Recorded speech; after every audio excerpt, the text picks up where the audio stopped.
ನಾನು ನೀವಲ್ಲ. ಸಮಾನವಾದ ಭಾರತ, ಸಮಾನವಾದ ಅವಕಾಶ, ಸಮಾನವಾದ ಜೀವನ, ಉತ್ಕೃಷ್ಟ ಜೀವನ ಕಾನ್ಸ್ಟಿಟ್ಯೂಷನ್ ಹೇಳಿದೆ, ನಾನೆಲ್ಲ ಹೇಳಿದ್ದು. ಅದನ್ನ ಜಾರಿ ಮಾಡುವ ತನಕ, ಎಲ್ಲರಿಗೂ ಈ ದೇಶದ ಸಂಪತ್ತು ಸಿಗುವ ತನಕ, ಅವಕಾಶ ಸಿಗುವ, ವಿದ್ಯಾಭ್ಯಾಸ, ಉದ್ಯೋಗ ಅವಕಾಶ, ಆರ್ಥಿಕತೆ ಎಲ್ಲವೂ ಸಿಗುವ ತನಕ ರಿಸರ್ವೇಶನ್ ಇರಬೇಕು. ಅಸ್ಪೃಶ್ಯತೆ ಇವತ್ತು ಇದೆ, ನಾಚಿಕೆ ಆಗ್ಬೇಕಲ್ವಾ? ಚಂದ್ರಯಾನಕ್ಕೆ ಹೋಗ್ತೀವಿ, ಸೂರ್ಯಯಾನಕ್ಕೆ ಹೋಗ್ತೀವಿ, ಮಾರ್ಸ್ಗೆ ಹೋಗ್ತೀವಿ, ಆದ್ರೆ ಅಸ್ಪೃಶ್ಯತೆ ಇವತ್ತು ಇದೆ. ಕರಿಯ ಬಿಳಿಯ ಇವತ್ತು ನೋಡಿದ್ರಲ್ವಾ, ರಾಧಿಕಾ ಕುಮಾರಸ್ವಾಮಿ ಅವರು ಕರಿಯ ಅಂತ ನಂದಲ್ಲ ವಿಜಯವ್ರೆ, ನಾವು ಮೀಡಿಯಾದವರು, ಅವರು ಯಾವ್ದೋ ಮೈಸೂರು ಯಾವ್ದೋ ಟಿವಿನಲ್ಲಿ ಅವ್ರು ಏನಂತ ಕರೀತಾರೆ ಅಂತ, ಇದೆಲ್ಲ ಯಾರು ಹಾಕಲ್ಲ, ಫುಲ್ ಆಗ್ತಾ ಇದ್ರು. ಏನಂತ ಕರೀತಾರೆ ಅಂತ ಅವ್ರು ನನ್ನನ್ನ ಚಿನ್ನು ಅಂತ ಕರೀತಾರೆ. ನೀವೇನಂತ ಕರೀತೀರಿ ಹೇಳಲೇಬೇಕಾ? ಹೇಳಿ ಅಮ್ಮ. ಅದಕ್ಕೆ ಅವ್ರು ಕರಿಯ ಅಂತ ಕರಿತೀನಿ. ಪಾಪ ಜಮೀರ್ ಅವ್ರು ಹೇಳಿದ್ದನ್ನ ಅವ್ರು ಹೇಳಿದ್ರೆ ಓಕೆ, ಜಮೀರ್ ಹೇಳಿದ್ರೆ ಯಾಕೆ? ಅದಕ್ಕೆ ನಾನು ಹೇಳಿದೆ ಮೂಡ.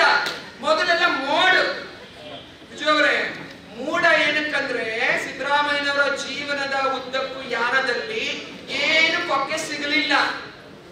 ಅವರ ಸುದೀರ್ಘವಾದ ರಾಜಕೀಯ ನನಗೆ ಇವತ್ತಲ್ಲ ನಾನು ನೋಡ್ತಿರ್ತಕ್ಕಂಥದ್ದು. ಅವ್ರನ್ನ 40 ವರ್ಷದಿಂದ ಹಿಂದೆ ನಾನು ಮುಖಾಮುಖಿ ಇಂಟರ್ವ್ಯೂ ಮಾಡಿರೋಳು. ನನಗೆ ಅದೇನು ಉಬ್ಲೆಟ್ಟು ನಮಗೇ ಗೊತ್ತಾಗಲ್ಲ. ಒಬ್ಬೊಬ್ಬರಿಗೂ ಒಂದೊಂದು ಮೋಹ ಇರುತ್ತೆ. ಇವಾಗ ಕಾರ್ ಓಡಿಸೋರಿಗೆ ಕಾರ್ ಯಾವ್ದು, ನನ್ನ ಕಾರ್ ಕೇಳಿದ್ರೆ ಅಣ್ಣ ಮಾರುತಿ 800 ಹೋದ್ರು ಅಲ್ಲಿಗೆ ಹೋಗೋದು, ಅದೇನೋ ರೇಂಜ್ ನೋಡೋದು ಅಲ್ಲಿಗೆ. ನನಗೆ ಗುರಿ ಮುಟ್ಟೋದು ಮುಖ್ಯ, ಕೆಲವರಿಗೆ ಶೋಕಿ ಮುಖ್ಯ. Fine, no problem. ಮೋಡ್ ಹಿಂದಿಲಿ ಯಾವಾಗಲೂ ಮೋಡ್ ಮಾಡಕ್ಕಾಗ್ಲಿಲ್ಲ, ತಿರ್ಚಕ್ಕಾಗ್ಲಿಲ್ಲ ಅವ್ರ. ನನಗೆ ಮೂಡ. ಅವ್ರ ಪತ್ನಿಯ ಈ ದೇಶದ ಪ್ರಜೆ ಅಲ್ವಾ? ಪಾಲಿಸಿ ಮ್ಯಾಟರ್ ಆಗ್ಲಿ ಬಿಡ್ರಿ.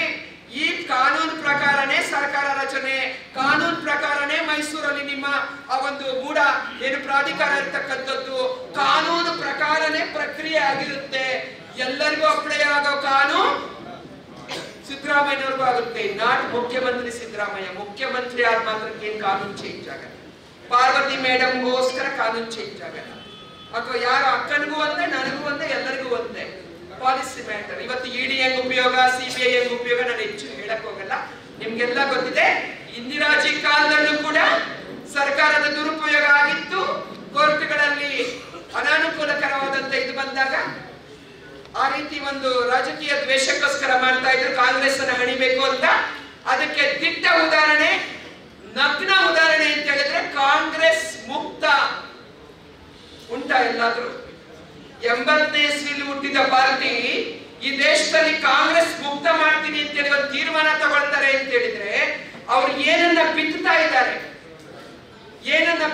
ಇದ್ದಾರೆ. ಹಾಗಾಗಿ ಇವತ್ತು ಕಾಂಗ್ರೆಸ್ಸಿಗರ ಜವಾಬ್ದಾರಿ ದೊಡ್ಡದಿದೆ. ನಮ್ಮ ನಾಯಕರನ್ನ ಏನಿವತ್ತು ಎಲ್ಲ ಕಡೆ ಇರಬೇಕು. ಡೆಮಾಕ್ರಸಿ ಅಂದ್ರೆ ಅಪ್ಸ್ ಅಂಡ್ ಡೌನ್ಸ್ ಇರುತ್ತೆ ಎಲ್ಲ ಕಡೆ. ಇವತ್ತು ಶಿವಕುಮಾರ್ ಅವರು ಕೆಪಿಸಿಸಿ ಅಧ್ಯಕ್ಷರಾಗಿ ಪಕ್ಷವನ್ನ ಮುನ್ನಡೆಸೋದಕ್ಕೆ, ಸಿದ್ದರಾಮಯ್ಯನವರು ಮುಖ್ಯಮಂತ್ರಿಗಳಾಗಿ, ಖರ್ಗೆ ಸಾಹೇಬರು ರಾಷ್ಟ್ರೀಯ ಅಧ್ಯಕ್ಷರಾಗಿ ನಾವು ಹೆಮ್ಮೆ ಪಡಬೇಕು. 77ನೇ ಇಸ್ವಿ ಎಮರ್ಜೆನ್ಸಿ ಆಗಿ ಅವರನ್ನ 2 ಕಾನ್ಸ್ಟಿಟ್ಯೂನ್ಸಿ ಸೋಲಿಸ್ತಾರೆ, ಸಂಜಯ್ ಗಾಂಧಿ ಅವ್ರನ್ನ ಮತ್ತು ಇಂದಿರಾ ಮೇಡಮ್ ಅವ್ರನ್ನ. 78ನೇ ಇಸ್ವಿನಲ್ಲಿ ಚಿಕ್ಕಮಗಳೂರಿನಿಂದ, ಕರ್ನಾಟಕದ ಚಿಕ್ಕಮಗಳೂರಿನಿಂದ ಮತ್ತೆ ಅವರಿಗೆ ಮರುಹುಟ್ಟು ಕೊಟ್ಟ ರಾಜಕೀಯ ಜೀವನವನ್ನ ನಮ್ಮ ರಾಜ್ಯದಿಂದ ನಾವು ಸ್ಥಾಪನೆ ಮಾಡ್ತೀವಿ.